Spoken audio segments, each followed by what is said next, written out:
Hey, small town fam. It's Yardley.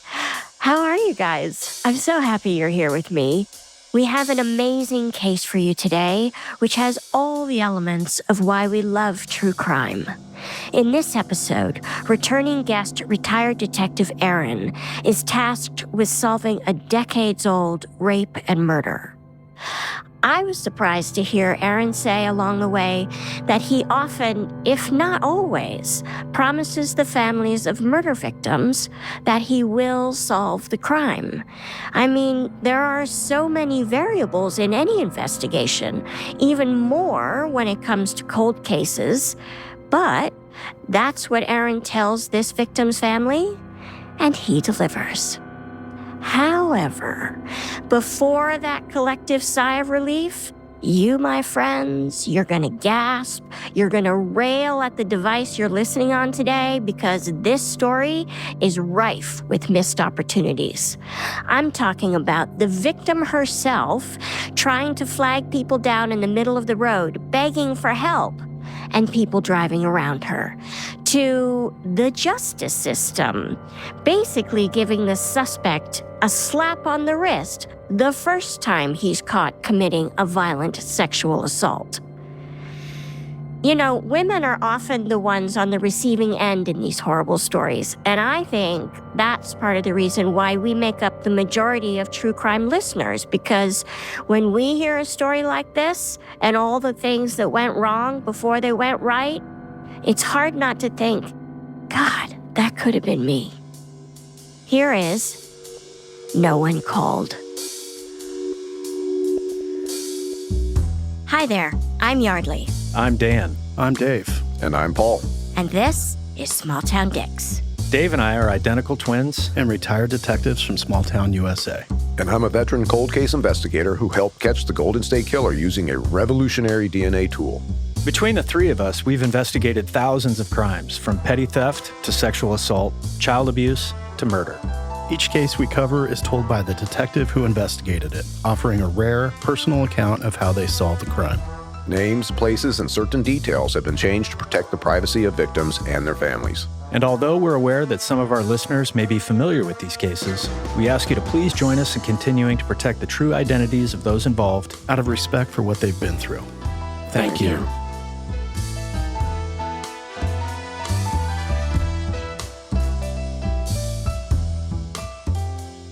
Today on Small Town Dicks, guess what? We have most of the usual suspects. We have Detective Dan. Hello there. Hello. So happy that you're here. Great to be here. We have Detective Dave. Hey. Oh, hey, Dave. Stumping for the one and only Paul Holes, who is the only one who's not here. Paul is missing the party. Don't worry, my friends. Paul will be back next week. He is off saving the world, doing DNA things, as Paul does, even though he's retired. I know. I'm just going to leave that right there.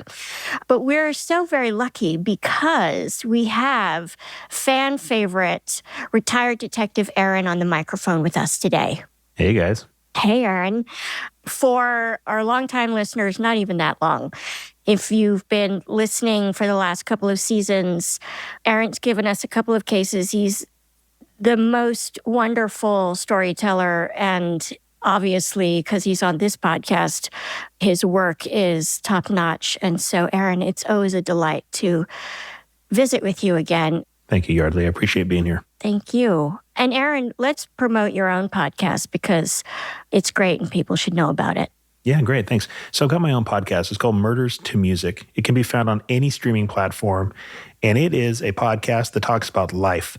And I obviously approach it from the law enforcement side, what it was like to transition from law enforcement into this new world. I retired from law enforcement about 2.5 years ago with some PTSD, mental health stuff. 11 years of homicide and child abuse detective took its toll. And in this podcast, I just talk about the things in life that nobody else wants to, like losing your identity or what it's like to be a man and break down in tears to American Idol, right? We talk about all those kinds of things. Educational, provides value, entertaining, and I approach it in such a way that no matter what walk of life you're in, you can totally get something out of it. So Murders to Music, all streaming platforms. I love it. What a great premise. And I really think that, again, that kind of vulnerability it can feel so scary, but I also think that it's one of the things that really joins us as human beings because we all have it. So thank you for doing that. Of course, thank you. So, Aaron, you're an old pro at this now. Please tell us how this case came to you. Sure. The case we're going to talk about today is the case of Barbara Mae Tucker. Barbara Tucker is a victim who was murdered in my city back in 1980. And I want to tell her story from the beginning to the end. So this case came to me on January 16th of 2015. The case came to my desk months before that, but I never opened the case book to look at it. I knew it was a cold case murder. I was involved in my own current cases and didn't have time to look at the cold case. The first time I cracked the book on this cold case was at about 8:15 in the morning on January 16th of 2015. The reason that date is important is the first line of the report is on January 16th of 1980 at 8 o'clock in the morning, officers responded to a dead body that was found on the grounds of a local community college. So literally, almost to the day and time, 35 years later, I'm opening this book for the first time. So when I go through the book and the case files, anybody that's ever worked a cold case investigation, especially one that's now pushing 35, 40 years old, there's a lot of hands in that investigation from day one. First, I needed to start by collecting up all of the data and all of the material and all of the reports. But as we all do, we all have our own way of doing things. So throughout the years, as different sets of detectives put their hands into this case, they all made their own set of case books. And what that does is that creates duplicative information, multiple reports saying the same thing. Sometimes reports get missed in those case books. And then we got to take a look at the evidence. So that's what I did originally. I started taking a look at this case and taking a look at all the different case books that had been developed over the years. And it was overwhelming. I think there was 18 case books, 19 different case books in this case. They were all 3-4-inch binders. There was literally boxes of evidence that it looks like at one time back in the early 80s, they're like, all right, we're done. And they just shoved all of their paperwork into these banker boxes and hid them in a corner somewhere. And they just kind of disappear. That sounds like they're making hope a strategy. Yeah. Which, word on the street is hope is not a strategy. It is not. It is not indeed. So I got to go through and take all this, and this is overwhelming. So I get this, I start sifting through it, and I start taking a look at building my own set of case books. So I go through all of those 18 binders. I report for report, page number for page number. I make up a single set of books. I go through all of the boxes of evidence and reports that were just thrown into these banker boxes, and I take a look at those, and I make sure those get filed where they need to be, digitize that entire process. That way I can have digital copies of everything, and then go through and do a reconciliation on the evidence in this case. So there's a lot of work on this front end of this before we can even start talking about suspects. And I'm assigned to this case alone. It's just me doing this. So once I'm assigned to this case and I get all of this stuff done, now I can start taking a look at the list of suspects that they developed starting on January 16th of 1980. And it's important to understand that our term for suspect today in my city is different than the term for suspect back in the day. Back in the day, the suspect was anybody that could be capable of committing this crime. And because the crime that we were looking at was a female who had been bludgeoned to death, she had been raped and left out in a wooded area just offside the parking lot of this community college. So we knew we were looking for a male. In this case, the suspect list was very long, with anybody that was a male in my city or even close to my city, name was on this suspect list. So it didn't mean that they necessarily had anything to do with the case. Maybe there was no reason to point us towards them other than they had a penis and they were somewhere within the vicinity of my city. So I start taking a look at this, and I needed to take a look at the crime scene. And here's what I found on the crime scene, and here's what I found with my victim. So my victim is a young lady. She was 18 years old. Is this Barbara Mae Tucker? Yeah. She lived about 1,250 feet from the college. It's a straight shot from her apartment to the college on January 15th of 1980, the day before she was discovered, it was a rainy, snowy, sleety, cold night in my city. There was approximately 2 inches of snow on the ground, and there was slushy rain falling. Barbara had night classes that night. She needed to be at class at about 7 o'clock. So at about 6 o'clock, she leaves her house to walk the 1,250 feet to the college campus to go to class. When she got to the major intersection, which is on the east side of our town, and at that time, it was very rural. The only thing out there was the community college. Other than that, it was surrounded by a couple of houses, a couple of apartments, and a lot of strawberry fields. So it was a rural part of our city. When she got to that intersection, Barbara crossed the intersection, and we can piece together what occurred next based on the witness interviews, which I'll talk about in a moment. But what we know next is she never made it to class that night. The next morning at 8 a.m., thereabouts, when people start to show up for school, they found Barbara's body laying about 10 feet off the paved portion of the parking lot. She was laying face down. Her shirt and jacket were pulled up over her chest. Her pants were pulled down, and she was laying in a figure 4 position with one knee higher than the other.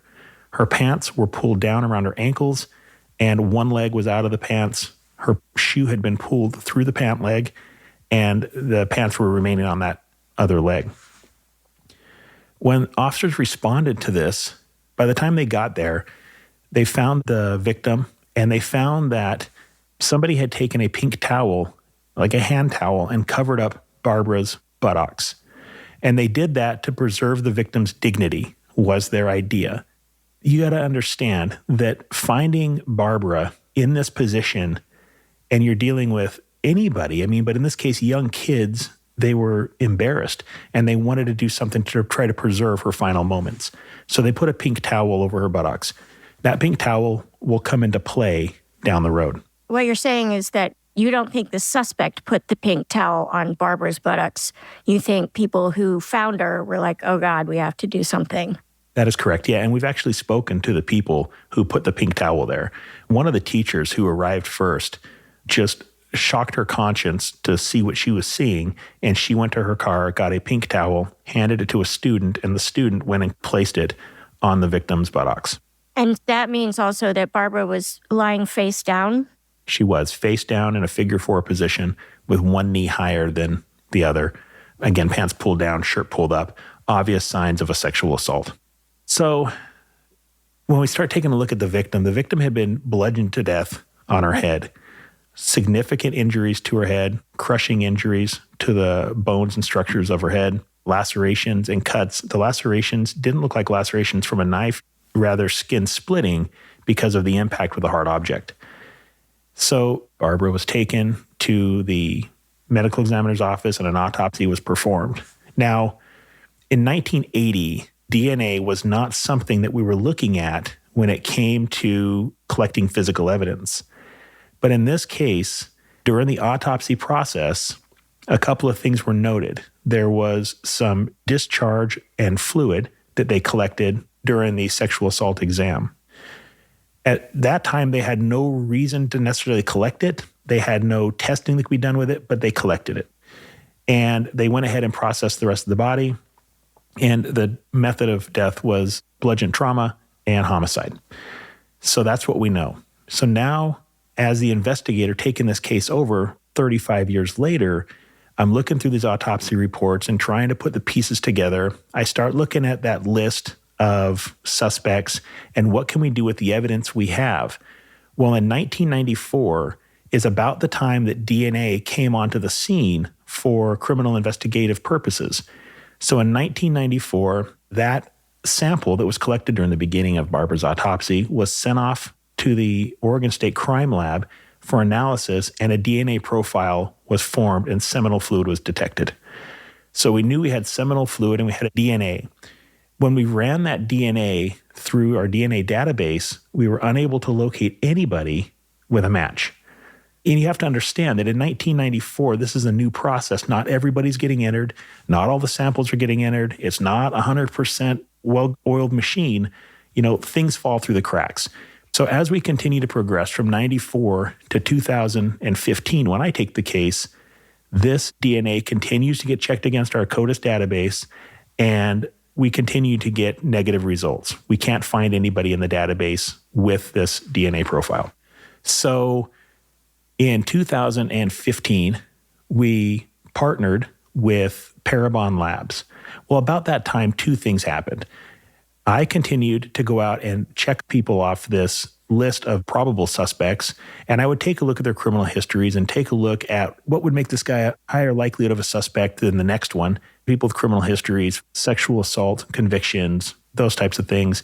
And I'm connecting the dots with those people and interviewing them all across the nation and collecting DNA samples from everybody.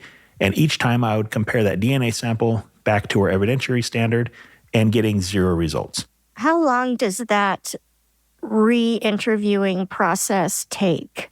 So I would say I had several hundred suspects on that list, and I did it consistently from 2015 to 2021. Oh my God. So I knocked a lot of people off that list. And that process takes a long time because sometimes you're traveling. Sometimes you're having Las Vegas Police Department go and pick up a surreptitious DNA sample for you. So there's a lot of things and elements in there, logistics, that you have to work through. And then there's lab time because no lab is quick anymore. So it takes a long time at the lab. But that process is kind of ongoing in the background. Paul's not here to defend himself, but you work way faster than Paul Holes. I appreciate you. I'm going to let him know you said that. So we go through this DNA process. And I tell you that because that's working in the background as I'm doing some other things. I'm trying to attack this case simultaneously to try to get the best results faster than Paul Holes. I can tell you that his wife listens to this podcast. Paul, of course, doesn't listen. Heavens no. But Sherry will get a good chuckle out of us ribbing him. So I have a criminalist named Deanna. Deanna sunk her teeth into this case and really wanted to try to find justice for our victim, Barbara Tucker. In 2015, Deanna and I partnered together to send the DNA profile we had to Parabon Labs, an outside third-party lab, to try to get a phenotype. A phenotype is where there's a prediction of what the person will look like based on their DNA sample. So in this case, we send the DNA sample. They send us back a phenotype that says your suspect likely has red hair, light freckles, hazel eyes, Western European origin and descent, and they actually give you a picture as to what they think your suspect might look like. For us, this is cutting-edge technology. 1980, we didn't even know what DNA was, and now, 2015, we're getting a picture based on the DNA sample. So with that, I take that and I go back through the crime reports, and I try to compare who looks like this guy. And this phenotype is nothing more than a tip. It's just a tip generator. It's somewhere for us to start. And I look through, and there's one guy who looks kind of like the dude in the picture in the phenotype. So I go and I eliminate him. He's actually in law enforcement in the state of Oregon in another part of the state. So at first we're trying to do surveillance on another cop, and it was weird. But we eliminate him. So good news. You guys are just pulling each other over. He's like, hey, what are you guys doing out here? And then you pull him over. And what are you doing? Can I get your DNA? So we end up working with him, and he was great. But eliminated him. So now we're back to square one again. Why is a cop even on the suspect list? So back in the day, the cop was a college student. This is 1980. So he was going to college. He was going to school and happened to be enrolled in some classes there. And this cop knew the victim in this case and had dated her, or there was some question of him dating her at some point. So that's why he was on the list. I see. Okay. Interesting.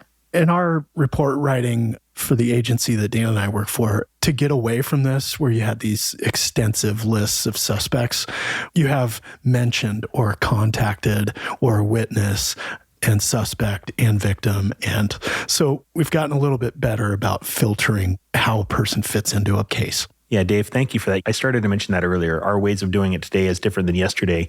And you're absolutely right. We have a way of narrowing and filtering down person of interest, suspects, mentioned, whatever it may be. But back in the day, if they get the title suspect, then we have to look at it through today's filter. And if that's the case, we can't just be like, this guy's just registered to the school. Got a vehicle registered to the school.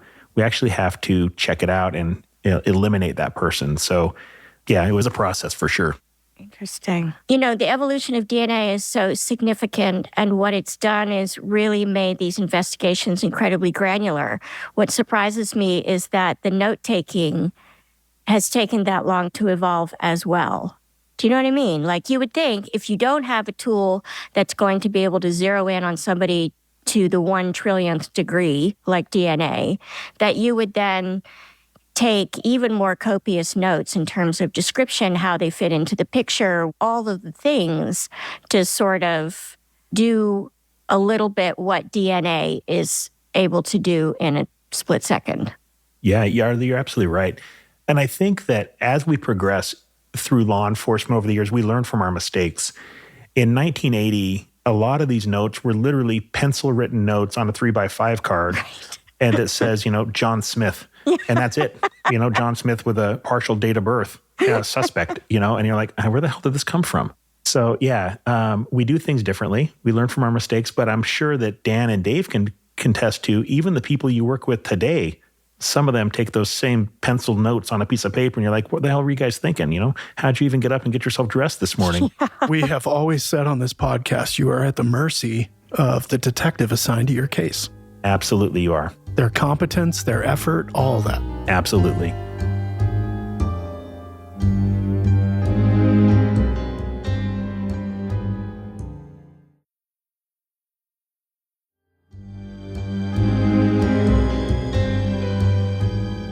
So we get this phenotype back, and the phenotype points us in this direction. I take a look, can't find anybody, but at least I have some physical descriptors. I have the red hair, the light freckles, the hazel eyes.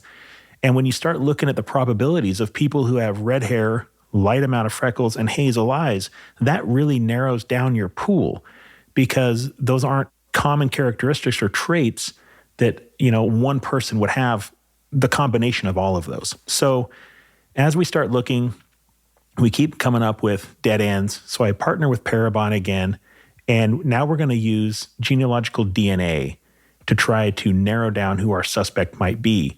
And this is in that 2016-ish timeframe. So we send it off to GEDmatch, which is a genealogical DNA profile database. We send it to GEDmatch. We get some very, very distant connections, but so far removed that my genealogist said it's not worth digging into because we're not going to make heads or tails of them. They're just very, very far removed. If you look up at the sky, you want to try to find the brighter stars. This is the weakest star in the sky. You can barely see it, and that's what we were looking at. It's like 12th cousins twice removed. Yeah, exactly. So between 2016 and 2021, we continue the efforts of genealogical DNA. We continue the efforts of eliminating people and, trying to develop a suspect in this case. And in March of 2021, I received a phone call from my genealogist, and she says, hey, I was doing a routine check, and we have some relatives that are closer matched to your suspect profile. She says, typically, I wouldn't even look at them because they're still so far removed that I don't think they're going to be viable for us. But if you will authorize it, I'll go through and I'll take a look and see what I can find. So I authorized it, and 24 hours later, I don't believe she had slept. She calls me and she says, hey, this is preliminary, but you're looking at 1 of 2 people. Oh my God. You're looking at somebody based out of Florida who has got a name. She gave it to me. And then she says, or you're looking at a guy named Robert Plimpton who happens to live in your city. So when I took a look at the 2, and these are first cousins, but they're removed and they're on opposite sides of the family, so they don't know each other. So when I look at the guy in Florida, well, I wanted to take my partner and go there because this guy owns a yacht club and it was going to be awesome. I'm like, here's a boondoggle. Let's go. Road trip. Yeah. So I wanted to go there. But when we took a look at that guy's criminal history, there was nothing in his criminal history. I believe he had a previous DUI 20 years earlier or something. There was nothing really there substantial. So now we got to take a look at Mr. Robert Plimpton. When I take a look at him, the first thing I notice is that he currently and has always lived about 1.5 miles from the crime scene. So he's very, very close. In 1980, he would have been 16 years old. And when I take a look at his physical descriptors, he has red hair. His pictures have light freckles. He has hazel eyes. He's short and stocky. And so far, things are looking up. So then I take a look at his criminal history. And while you can't judge a book by its cover or its past, you have to consider that. And what I saw was between about 1985 and 1990, he was convicted of several different violent crimes, including attempted kidnapping, rape. He was caught with a prostitute in the middle of a sexual assault. On Valentine's Day, he was driving down the road. A young lady had just went to the store to buy M&Ms and a gallon of milk to celebrate Valentine's Day. It was a rainy day. He pulled over. He asked her if she wanted to ride out of the rain. She said yes. When she got into the truck, he drove her about a block, pulled into a paint store parking lot in the middle of the afternoon, told her he was going to kill her, tried to duct tape her hands, and she was able to fight off and roll out of this truck with duct tape hands. She shed the duct tape on the ground, and the truck takes off. She remembered that license plate number, went inside to the open business, called the police. This is about 1985. The police came, took the report. From there, got the license plate number, went out and found the duct tape that had her hair in it, went to the guy's house, found the vehicle, searched the vehicle, found her hair wedged into the floorboard and the gear shift on the floorboard. Ultimately, Robert is arrested, and he was convicted of, at that time, I believe it was attempt kidnapping, attempt sexual assault, something like that. Does Robert serve time in prison? He does, yep. He serves a few years in prison, and then he's out of prison. And you think about the 80s, who was stalking around Washington and Oregon and the Pacific Northwest. It was serial killers central. Right. It was kind of like the serial killer club up in the Pacific Northwest. So, I mean, the behavior is the same as what we talk about Bundy and some of these other guys, where you're just stalking and trolling all the time. But I think about this when I think about all the shit that Paul has worked on. And you're like, at the same time, you had 6 serial killers all dumping bodies in the same county. Like, how do you figure that out? And I imagine Aaron's going to get us there. Yeah, totally. That's a terrifying time. So now that we know that we have Robert Plimpton as a possible suspect in this case, who has actually at this point earned the title suspect based on his criminal history and his match to the phenotype, I want to pause there and I want to take you back to the night of the murder. Going back to the night of the murder, when they did their initial canvass and when this hit the media, there was witnesses that came forward. And I think it's important that we talk about what those witnesses saw and heard that night. Remember, I got us up to that intersection, that major intersection at 23rd and Kane, and I said nobody knew what happened after that. Here's what the witnesses said. There was a total of 7 witnesses that were interviewed. One witness says, I see a tall, slender female walking across the street. That was later identified as Barbara Tucker, our victim. A man came out of the woods, put his arm around her, and walked her into the wooded area adjacent to the parking lot. That would be the wooded area where we found the body. Another witness says, I heard a scream, female scream coming from the wooded area. I looked over and I saw a man peeking from around behind a bush looking at me. And I thought it was a prank, so I walked on and went to school. A woman says, I'm walking through the parking lot and I see a man in the wooded area who's paralleling me and stalking me, if you will. She said it scared me, so I ran away and ran off towards the school and my house. Another witness says, as I'm driving on Kane in the snowy, dark, rainy night, I see a woman come out of the wooded area towards the street, waving her arms like she's asking for help.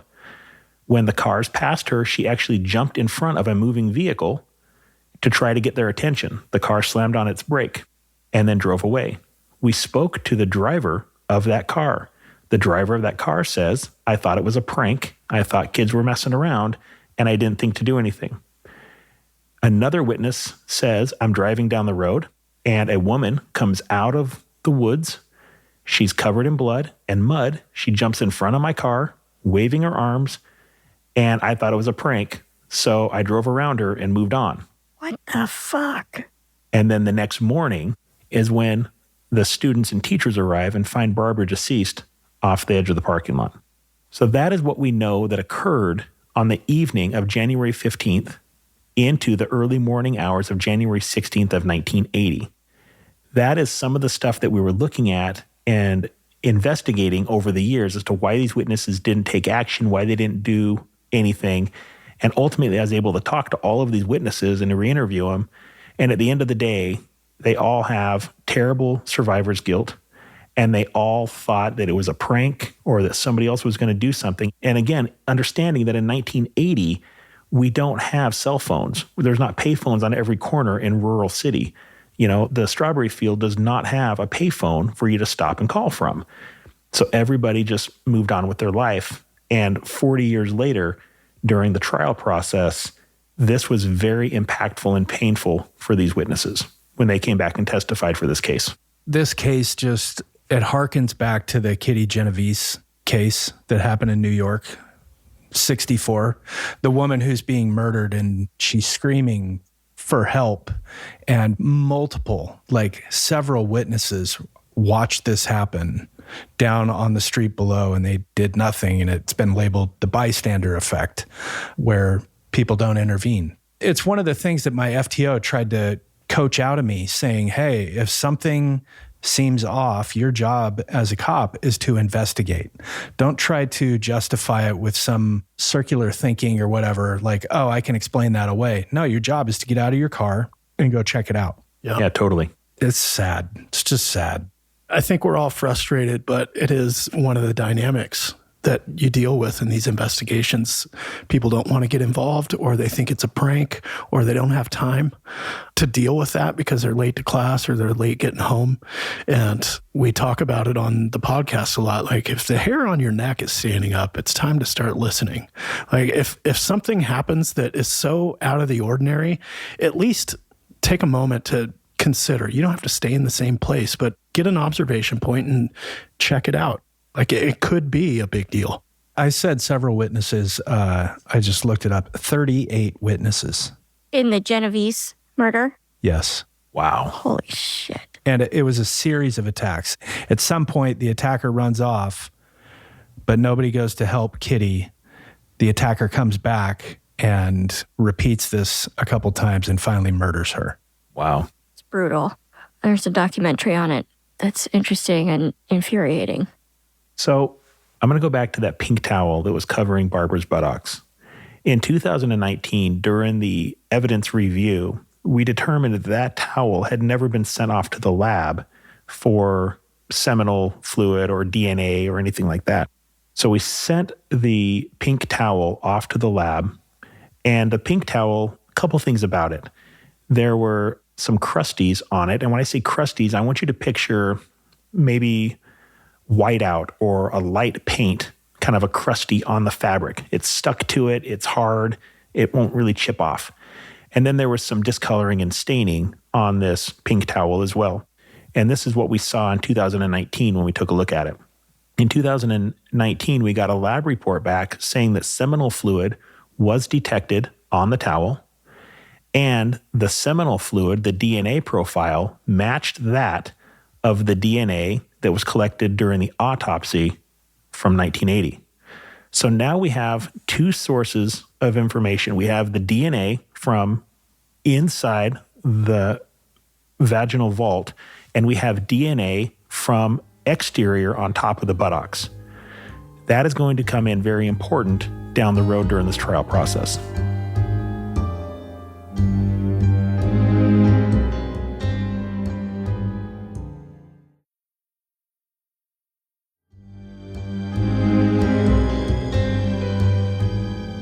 So now we have Mr. Robert Plimpton, who we're looking at as a viable suspect in this case.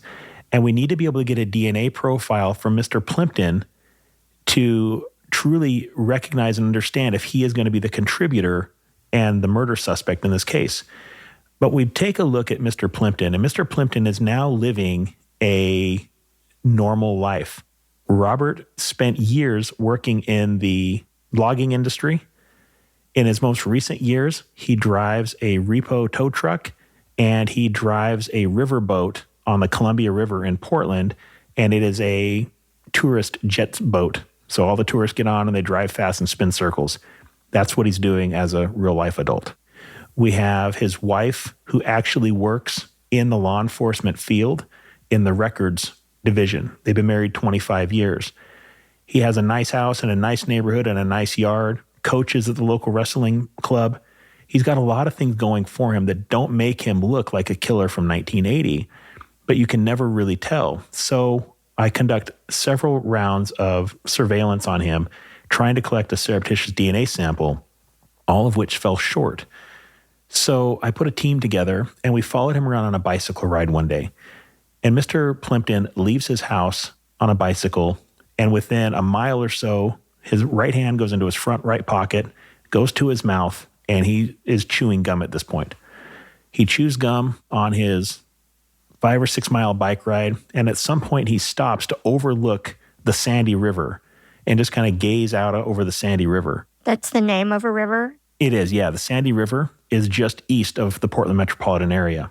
So he stops to gaze over this river, and he spits his gum out on the ground, and then he continues his bicycle ride. Thank you, Robert. Thank you. It's difficult to do surveillance in cars. I can't imagine what it's like on like a bike path. Yeah, totally. I believe there was 6 or 7 of us that morning, all in our own vehicles and on foot doing this surveillance. Robert left his house on his bicycle, and most of the places he went were on city streets. So really, we're able to keep a long eye on him and watch him through binoculars and just kind of leapfrog up behind him and go ahead of where he's going. So if he hits an intersection, we'll go ahead, we'll put somebody on each leg of the intersection and wait for him to pass and pick up that next eye. But it was very difficult. The one thing about the surveillance that I found super creepy was every time Robert would pass a woman who was out jogging or walking, he would stop and weirdly flirt and interact, engage with the person. And it was really, really creepy. And then ultimately, when he finally made it kind of the tail end of his loop, he's making a ginormous loop. And when he makes the tail end of the loop, that's when he stops to gaze over that Sandy River. And the timing was perfect because I've got the long eye. So I am 250 yards behind Robert, pulled over on the shoulder of the road. It's a straight line. He is directly in front of me, and he has stopped at a little car pullout, a little overlook over the Sandy River. And another detective passes me and passes by him. And at the exact time Robert spits the gum out is when that other detective passed him and said he spit something on the ground. And that is what keyed it off. So really, I mean, the timing was absolutely perfect in the coordination of events. And then once he got back on his bicycle, he took off. The surveillance team peeled off with him, continued to follow him, and put him to bed at home. And that's when myself and another detective went over and searched the area and found the chewing gum there in the grass. It was tough. Robert's head was on a swivel, and trying to surveil somebody at 7 miles an hour is really, really hard. Right? Yeah. That's funny. The morning we did this, it was cold. It was about 31 degrees outside. And I went and collected his gum, and his gum was still hot, still smelled like spearmint, and still wet. These are all indicators this is fresh gum, not frozen old gum. So we collect the gum, ultimately send the gum off to the crime lab, and the crime lab comes back and says, yes, the DNA on this gum matches the DNA from the evidentiary sample collected at autopsy and the DNA collected from the pink towel off of Barbara's buttocks. Now we have a suspect. So on June 8th of 2021, we put a surveillance and arrest team together to arrest Robert Plimpton. We followed him from his house. He left his house and he got to the next major intersection. And that intersection is literally on the same corner that the community college is where the abduction occurred. Robert took a left-hand turn, which is now putting him directly in front of the community college and headed towards the intersection of where Barbara crossed the street. The police officers turned on their lights, and he continued to travel southbound. He didn't stop, and he finally pulled over along the curb. Where he pulled over and ultimately was arrested was about 100 yards away from where Barbara was murdered. Wow. That is poetic justice. So when the patrol officers, and it was actually detectives dressed up as patrol officers, they got to play dress up that day. Why would you do that? Well, we wanted the detectives there because we didn't want anything to get leaked out to Robert as to what this was about. there was a ruse. So while we had an arrest warrant at this point for Robert, we didn't want to tell him that we had the arrest warrant for him. So the detectives stop him and tell him that there's an old warrant that needs to get cleared up, and he gets taken into custody and gets taken to the police department and put into an interview room where ultimately he'll meet me for the first time. So at this point, Robert hasn't asked what the warrant is for. He has been contacted by some plainclothes detectives that are wearing exterior vests. He's been contacted by some detectives that are wearing uniforms. He's got multiple police cars, both marked and unmarked, on this traffic stop. And he hasn't asked a single question as to what his warrant is for. So Robert comes to the police department and he's put into an interview room and he's handcuffed to the wall. He's handcuffed to the wall? I've never heard of that. Yeah, so we have a grab bar in our interview room and we handcuff people to that just to keep them secure while we're out of the room.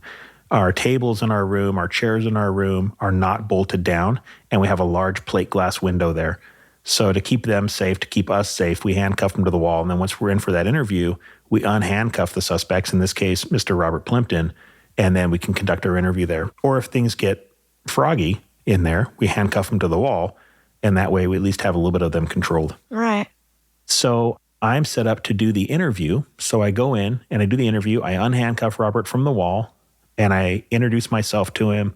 I get all of his basic information, where he lives, confirm his address, confirm his family, his wife, etc. And then I start talking a little bit about the case. But I need to be very careful when I jump into this because I don't want to shut him down too quickly. So I asked Robert about growing up in the area and his logging history and what he did in school and where he went to school. And then I start talking to him about when he lost his virginity. And he says he lost his virginity 14 to 15 years old and told me to who it was with. And he said that he's been with his current wife since 1978, but he wasn't always faithful to her. He spoke about, not attending the Mount Hood Community College, that he was never a student there, but he was a student at a local high school close by. I asked about his girlfriends at that time. He tells them to me. I threw out the victim, Barbara Tucker's name. I said, have you ever dated Barbara Tucker? And he says, no. And I said, no, I want you to think about it. You were 16. She would have been 19. Yep, never dated her. I said, did you ever have sex with her? He's like, no, never had sex with her. Perfect. Aaron has locked Robert into a story, and he asked clarifying questions. Hey, you were 16. Would you remember all the girlfriends? And Robert says, no, I don't know Barbara, and I wasn't messing around with her. I never had sex with her. He's locked Robert in. And at trial, inevitably, they're going to come back and say they had consensual sex. I would think that's probably what a defense attorney would do. Now you can say, oh, well, your story has changed. Right. You were asked specifically about this, and tell me how, if you never had any sexual contact, why do I have your seminal fluid and two different pieces of evidence? Exactly. And I really hammered home wanting to lock him into that consensual relationship. A sex act, the first point of defense is going to be whether the relationship was consensual or not, whether the acts were consensual or not. And in this case, it's he said, she said, and she is now deceased, being Barbara is deceased. So therefore, you only have one side of the statement. So I wanted to determine if they had some kind of consensual relationship, and if so, then maybe that would eliminate Robert as a suspect, because our job isn't to focus on what we want. Our job is to follow the evidence. And if the evidence says that they did have a consensual relationship, and yes, they were dating, then therefore that would take Robert off of our suspect pool, and we'd have to start over, because now there's a justification and a reason why his seminal fluid is in two locations. However, Robert says no, until he gets frustrated with me. He's like, Aaron, I have never done anything with this. I don't even know this person. So I show him a picture. Have you ever seen this woman? Never seen her. Never dated her. Aaron, no. Okay, got it. No. And he's like, well, what is she saying that I did? And this is where I messed up, right? I mean, we don't always do things right. I made a critical error right here, and I should have went a different route, hindsight being 20/20. But what I said to Robert was, she's not saying much of anything. She's not saying much of anything. And Robert looked beyond me, and he saw another picture of her where somebody had written the note deceased across the top of her picture. And I saw him look at that and see that note. And I said, Robert, this victim was found deceased on January 16th of 1980 in the Mount Hood Community College parking lot. and your seminal fluid is inside of her vagina, and we need to talk about it. And he says, if you're saying that I did something, he said, I got nothing else to say. So he wants to talk to family members. So we allow that conversation to go on. And without getting into too much detail, there's conversation about how he's going to go to prison for the rest of his life and that, somebody else should step up and be the man of the house. And while that doesn't mean a whole lot, it tells me his mindset as to where he is in that critical moment. He's being reactionary to the information I gave him, and these are his initial thoughts. And there's a lot of truth in these initial thoughts, I believe. So he went off, and Robert was lodged into jail for the murder of Barbara Mae Tucker. Then we start the trial process. And earlier I mentioned the pink towel that was on Barbara's buttocks would become important. When we're talking about the consensual sex theory, consensual sex would have not happened on the sidewalk. It would have happened probably in a home.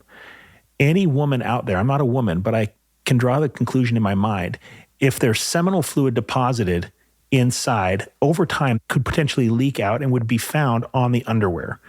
In this case, Barbara Mae Tucker's underwear did not have any discharge or seminal fluid on it. What it did have is seminal fluid high on the buttocks outside. So therefore, we were able to place the act that occurred on that fateful night was not an act of consensual sex that occurred at her home, like the defense was trying to say. This is an act that occurred on the scene during the incident. So that was a critical part in this trial process. The trial process lasted, I believe it was a 6-week trial.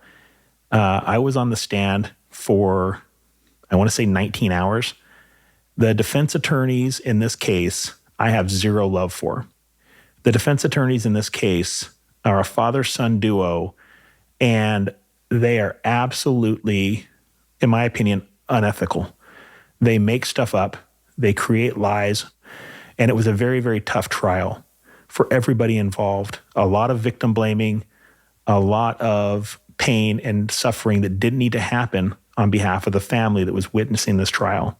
How are these defense attorneys allowed to lie and make things up? Is it a situation where they make up a lie, they say it out loud, now the jury's heard it, the prosecution objects, the judge says sustained, but the jury's already heard it. So there's a strategy there, right? I can still get the information out even though it's struck from the record, but the information's out. You can't unsay it. I don't understand it. I thought you're not allowed to lie in court. So a couple things. I just want to say this ended up being a bench trial. So there was no jury in this trial. This was a judge only. So I want to clarify that. But as far as the ability to lie, a defense attorney's job is not to tell the facts of a case. It's to create confusion. Don't let the facts get in the way of a good story. So you can have an ounce of truth in that statement. For example, during the trial, I got asked on cross, Aaron, isn't it true that somebody else admitted to this murder? And I said, no, nobody else has admitted to this murder. And what the defense attorney is talking about is buried in the 16,000 pages of my report is a line where somebody says, there's a picture on the news and somebody says, hey, that looks like so-and-so. And I think he might have done it. Well, that is the truth. Yes, somebody identified another person as a potential suspect, but nobody admitted to it. So there's an ounce of truth in that question that he asked. Is there a potential for another suspect? Yes, there is. But nobody admitted to it. But once he gets that out there, you can't unring that bell. So now anybody listening has heard it. The bell is still resonating in their head, and he's moved on to the next question. So it plants that seed of doubt. And in this case, the defense attorney was putting on a show. The judge wasn't buying into his antics at all, but he was putting on a show for everybody in that gallery. This was a packed courtroom and lots of people watching this case. This case has absolutely shook our community for 40-something years and has got international attention. There was a lot of media and news on this case. So even with a bench trial that doesn't have a jury, there are spectators in the gallery. Absolutely. I see. It was packed. I see. And probably reporters in there who are going to write a story and say the defense attorney brought this up and the detective admitted that there's a possibility there's another suspect. That's correct. Which refuses the context of 35, 40 years of investigation. Unbelievable. But like Aaron said, don't let facts get in the way of a good story. That's right. But at the end of the day, Mr. Robert Plimpton was found guilty of this murder. Oh, thank goodness. So one of the things that we needed to consider, and one of the factors during the sentencing portion, was because this case occurred in 1980, he needed to be sentenced to the 1980 standards and guidelines. So there was potential that Robert could get a very, very low sentence. But in this case, the judge found him guilty. It was sentenced by the judge, and he got 25 years to life. And that is where this case currently stands. Oh, good. And how old is Robert by the time you catch up with him and basically goes to trial-ish? He was 60 at the time of the arrest, and I believe he was 62 at the time of the conviction. All right, so he's got some thinking to do. Yeah.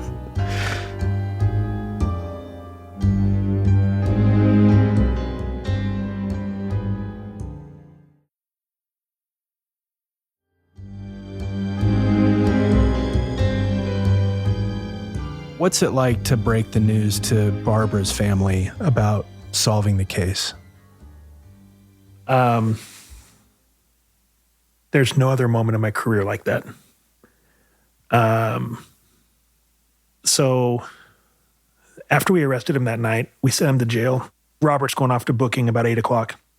And my partner, Lindsay, and I, we get in my car and we drive across town. It's about a half hour, 45-minute drive from the police department to the victim's family. I originally met the victim's family in 2015 when I introduced myself and that I was a new detective on this case. They had very little hope, and I told them I was going to solve their case. I haven't met with a single victim's family that I didn't promise them I was going to solve the case, and I promised them that day, and they're a good family. They're good people. They want to see justice for their sister. Barbara's mom has passed away, and I met with the two sisters of the victim, Barbara Tucker. That night when I went to their house, I cold called them and I knocked their door at 9 o'clock at night, didn't tell them I was coming over. And they opened the door. And at first the family was shocked and they looked down and saw the badge. I was in plain clothes. They saw the badge and they invited me in, and I sat down and told them that we had made an arrest, and we all sat there and cried together.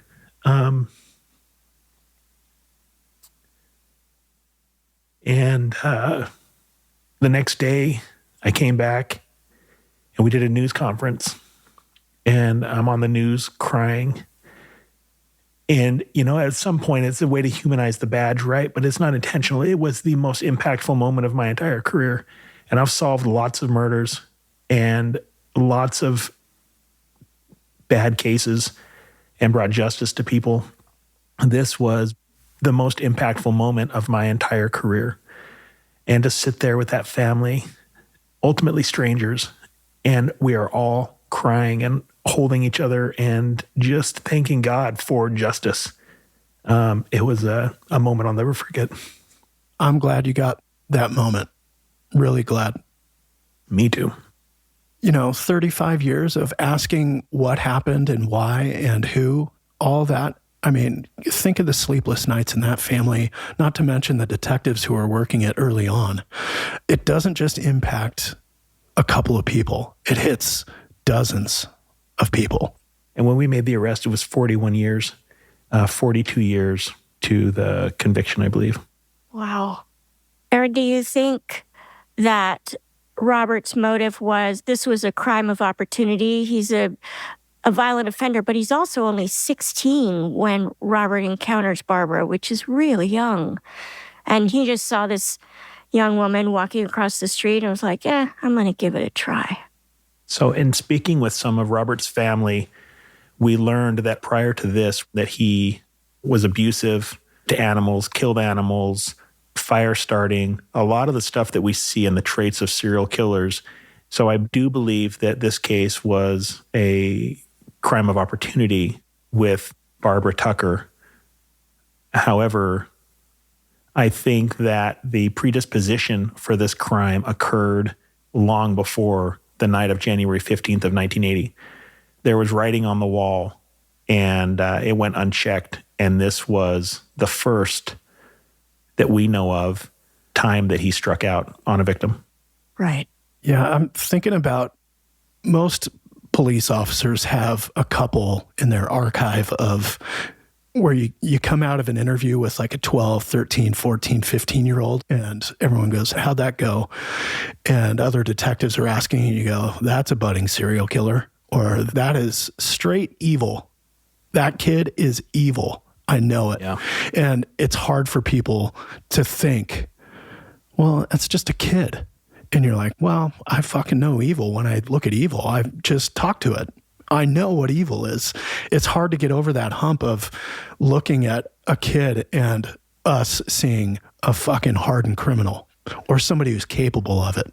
Yeah, I think you're absolutely right, Dave. I think that until you've been there and you've sat in that seat and you've looked in those eyes, you don't really get it, And out of the thousands of people that I've interviewed in my career, and a lot of them are murder suspects and child molesters and the worst of the worst.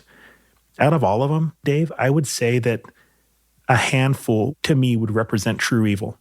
Only a handful. Yep. The rest of them, they're people that got cross with the law. They're people that made a split-second decision to take somebody else's life, and if they could go back and unwind it, they totally would.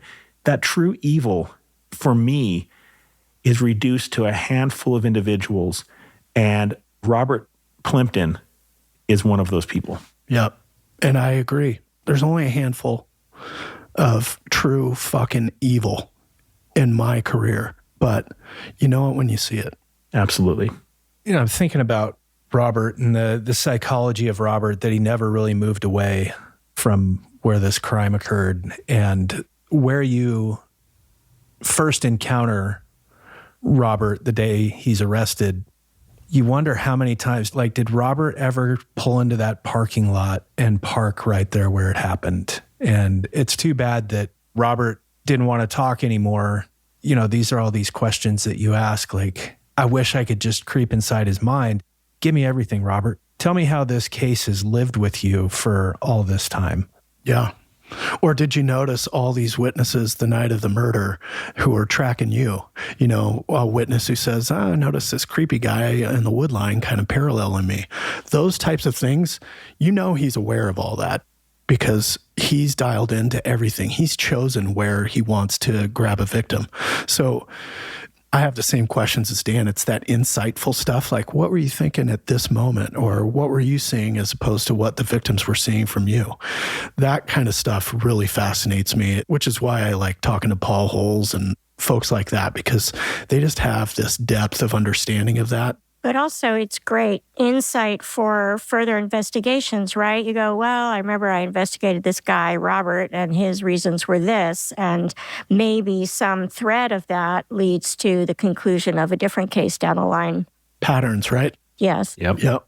Aaron, talking about the takedown of Robert, where you've got plainclothes detectives wearing tack vests, you've got uniformed detectives on scene. There are multiple cars. That's not a typical normal traffic stop. And Robert doesn't ask any questions. I think Robert, deep down, he always knew this day would come. I agree with you. I think he knew this day was coming, and he never asked what he was arrested for and never asked what the warrant was for, up until the point where he said he didn't want to talk to me anymore. He never asked. The closest he got was, what is she saying I did? Right. I want to go back to the situation where you have these multiple witnesses at the area where Barbara was initially taken and then murdered. For listeners, if you come across something like that, that's 100% what we call in law enforcement like a suspicious conditions type call. That if you call the police and say, hey, this just happened at this intersection, just do a patrol check, or these are suspicious conditions. This is kind of weird. You guys might want to check it. That's really all it is. You're not bothering the police department to call in a suspicious conditions. You articulate what you saw, and we go out and investigate. And it kind of closes the loop on, hey, I was worried, but I kind of just passed it off as kids doing a prank. Call in a suspicious conditions, and then you don't have to live with, should I call that in or not? It really is something that the police deal with 10 times a day at most police departments, suspicious conditions call. I think that if anybody, even by the time it took them to drive home, would have driven home and called the police would have responded and found Barbara Mae Tucker deceased or dying and potentially saved her life. We don't know where she was in that condition, but we would have been on this a lot sooner, or maybe even caught them in the act of committing the murder. And then we'd have saved a life and got a bad guy. But nobody called that night. Yeah. Yeah. You think about between 1980 and 2020, how many times Robert has had a really awkward or right on the edge of committing a crime or did commit a crime and it was never discovered. All those moments that Robert had in the 35, 40 years. Yeah. The fact that Robert committed a kidnap in 1985, was convicted of several other types of crimes of similar nature, and ultimately convicted of my murder, I don't believe it's coincidence that we found other dead bodies all over the place in our county. I think anybody listening to this is going to ask the question, well, is Robert a serial killer? Are there other bodies out there? I don't know of any. I know that I can look at it with a commonsensical point of view and be like, during this time frame, there's a lot of dead bodies laying around that match the MO of my Barbara Tucker murder. But I'm out of law enforcement now. That's somebody else's ball of wax, but we'll see what the future holds. Yeah. I bet if Paul was here, he'd be like, oh no, 100%. Because he's seen so many of them, right? Right. Yeah. Paul's like, give me his height, weight, soch, his scars, marks, tattoos. I'm going to run a little. Totally. Paul is our favorite glass is half empty when it comes to this subject. Aaron, that's such good work. I just, again, as Dave said earlier in this episode, really, as a victim, you're at the mercy of the detective who is assigned to your case to investigate. And even this case took 41 years to solve, but that fucker was not getting away from you. So thank you. Thank you, Yardley. Amazing. Nice work, Aaron. Yeah, great job. Great job. Thank you so much.